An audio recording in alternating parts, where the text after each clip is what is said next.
Welcome back to sports. We get started with what else? SEC Media Days. In addition to Missouri, LSU, and Arkansas coaches and players, there was another big name in the SEC who answered some questions. One of those questions was about the new strike zone and targeting rules that were put in place for last season. I think you could begin to see a change in the player behavior. I hope that trend continues, but that's really the data that we saw coming from last year. And Shaw said the first 8 weeks of the season saw 14 targeting penalties, but only 5 in the last half of the season. LSU's Les Miles isn't worried about penalties, though, but more about the leadership roles being taken in his locker room. He had a fun story for the media today as he talked about how his young guys have been able to become so confident in such a short amount of time. We kind of elect a leadership council, and that leadership council adds to what is a performance board, and really Patrick Peterson started that. The Tigers open up their season August 30th in Houston against the Wisconsin Badgers. And from one field to another, we go to the MLB All-Star game last night. It was one to remember, especially for old man Jeter. Derek Jeter getting a standing ovation from the crowd, showing some respect to number 2 and the captain. Right off the bat, though, Andrew McCutchen tests the vet and beats out the throw. Barely.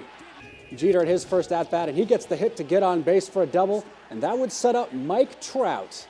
He would blast one out to right field. Fielder cannot quite get there.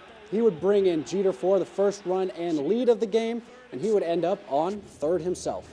He brings in another run later in the game, and that would prove to be the difference as the American League goes on to beat the National League 5-3 and will hold home field advantage in the World Series later this year. Former Gator and 2000 NCAA championship runner-up Mike Miller inked a new deal, this time with the Cleveland Cavaliers to join his buddy LeBron once again. Miller played last season with the Memphis Grizzlies, his second stint with the team after playing there from 2003 to 2008. He played about 21 minutes and had a sharp shooting role for the team and was a nice veteran presence on the bench. He shot an astounding 46% from downtown and an even better 48% overall. His new deal is for 2 years, and it's worth $5.5 million. The NBA season might be over, but there's still a battle going on in the courtroom with Donald Sterling and the league. Sterling's wife, Shelley, tried to sell the team to Microsoft CEO Steve Ballmer, but Mr. Sterling had other ideas.